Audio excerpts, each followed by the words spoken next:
And as our cities grow and our systems smarter, Punjab turned once more to its oldest ally, nature itself. Because no climate vision is complete without the forests that protect, the rivers that sustain, and the wildlife that reminds us of beauty and balance.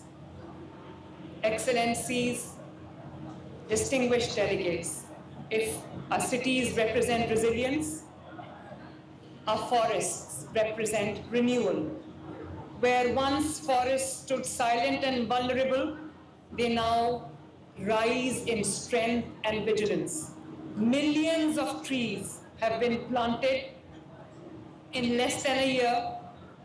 River corridors have been restored and wetlands revived to act as natural lungs and buffers against climate extremes. A dedicated forest protection force patrols these landscapes, equipped with electric bikes, GPS tracking systems, drones, and AI-driven monitoring dashboards. Advanced thermal imaging and early warning sensors detect heat and smoke before the fires spread, giving forests a shield of foresight as well as fires. Every tree and every acre is geotagged, monitored, and connected to a central digital governance system, ensuring transparency, accountability, and ecological resilience. Once the cry of the wild in Punjab was fading, the rivers had grown silent, the forests were shrinking, and the flight of our birds had become a rare sight.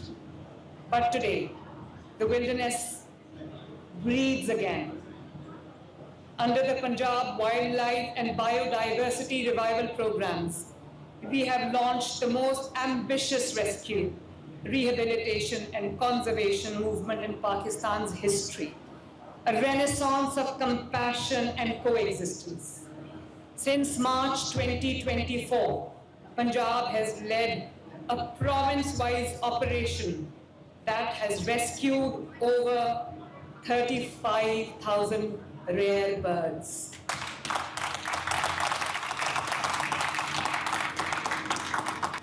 And that has rescued 700 animals.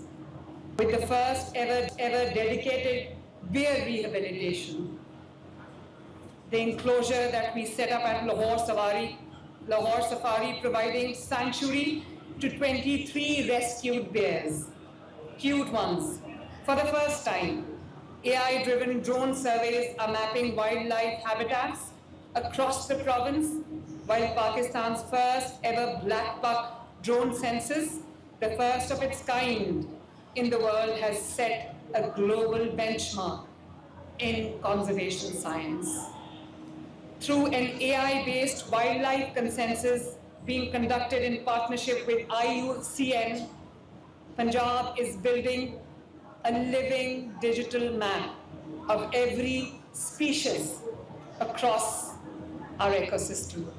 But beyond the data, ladies and gentlemen, lies a human story of empathy and innovation.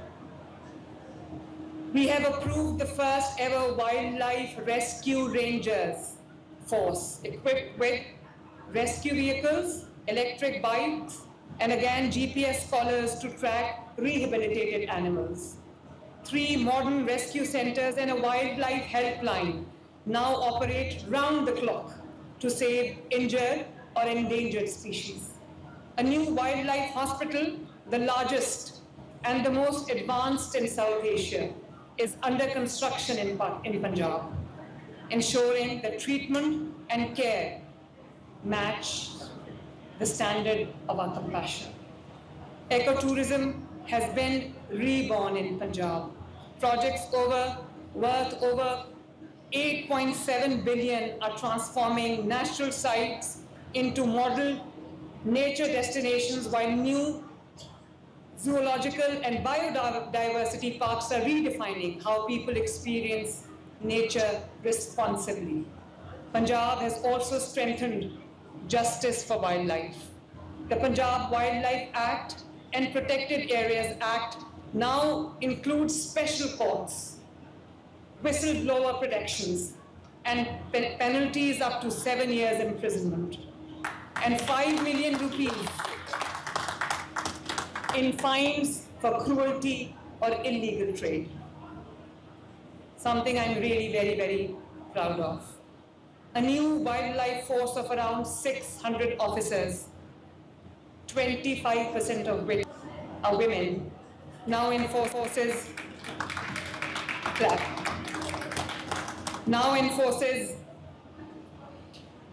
these laws with strength and sensitivity. This is more than conservation, certainly. It is resurrection. The forests are no longer silent. The lakes are no longer still. The heartbeat of the wild has returned to Punjab.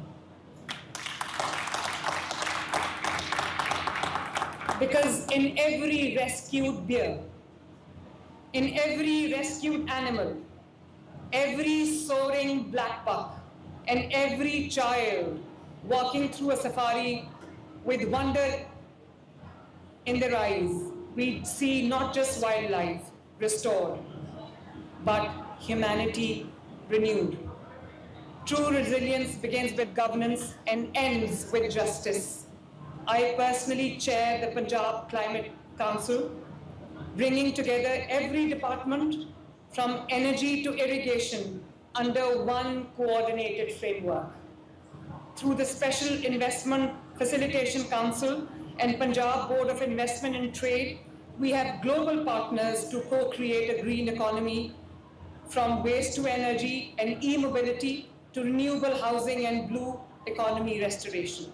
Excellencies, from the heart of the Amazon to the plains of the Indus, from the glaciers of the north to the deltas of the south, one truth resounds. We are one humanity living through one planet.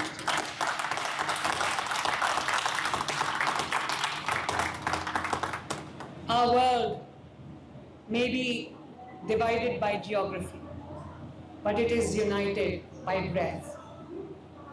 The air that leaves the Amazon reaches the Himalayas. The melt of one glacier feeds the river of another land. In the shared breath lies our shared destiny. The earth does not need saving, we do.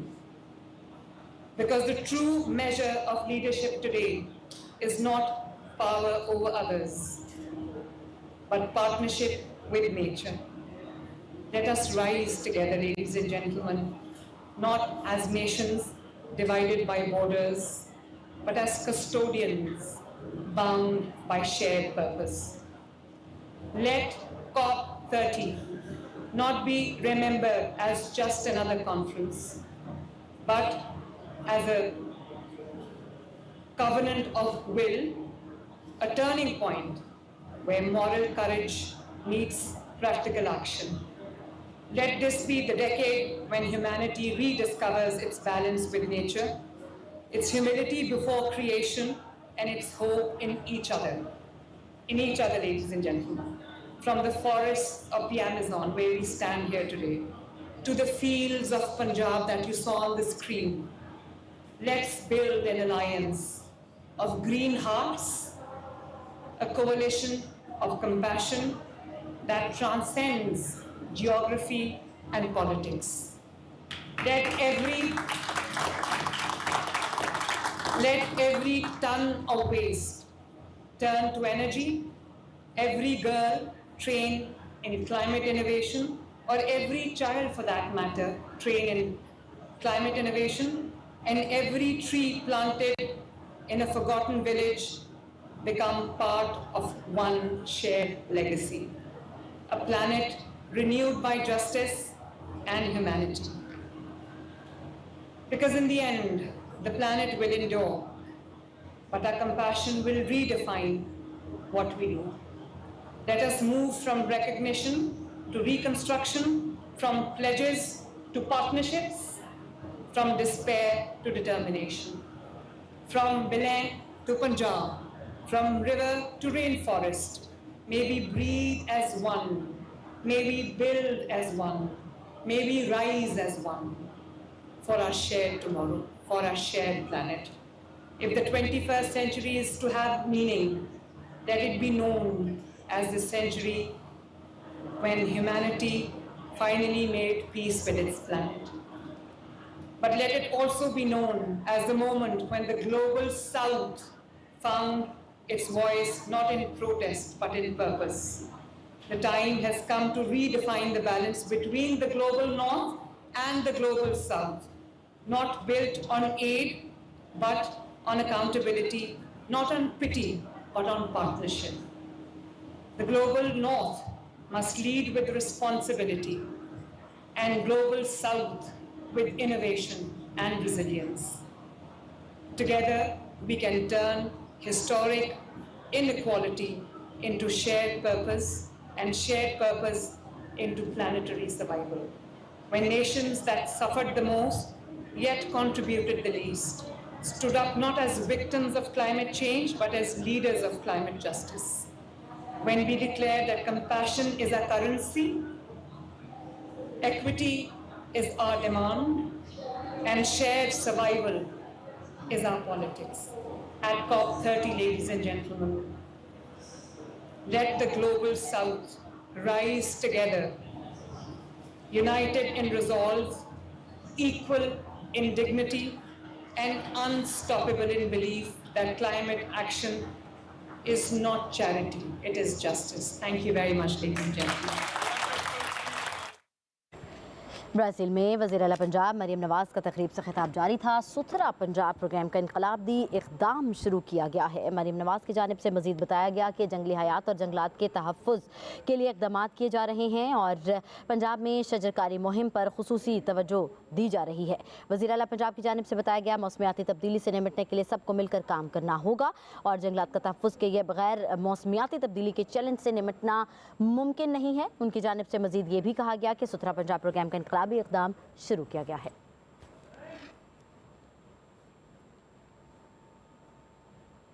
Brazil में इस वक्त वो मौजूद हैं। वज़ीरा'ला Punjab COP30 की तकरीब से खिताब में उन्होंने तमाम शोबों में शफाफियत और मेरिट को यकीनी बनाया जा रहा है। उनकी जानिब से कहा गया कि पंजाब में आलूदगी का सबब बनने वाले तमाम सनतों और भट्टों को मॉनिटर किया जा रहा है। पंजाब हुकूमत माहौलियाती तब्दीली से निपटने के लिए जदीद टेक्नोलॉजी बरूएकार ला रही है। जंगलात के तहफ़्फ़ुज़ के लिए ड्रोन के ज़रिए मॉनिटरिंग भी की जा रही है।